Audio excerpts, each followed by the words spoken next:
Ayan po, beautiful sunset. Ayan, makikita niyo yan. Ayan, marinig pa siguro ninyong mga ibon-ibon dyan. Ano, ayan.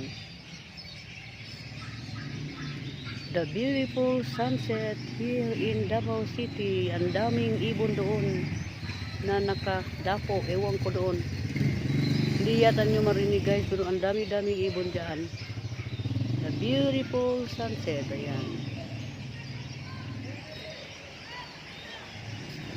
Dito ako sa maliit na plaza guys. Ayan ang bayabas na kinunan ko guys. Ayun. Kita ninyo guys. Ayan. Ayun ang mga ibon nagliliparan. Oh. Ayan. Gumawa lang ako ng short video para dyan. Hindi naman totally short. Gawin ko lang itong medyo ano. Ayan po. Sunset mood tayo.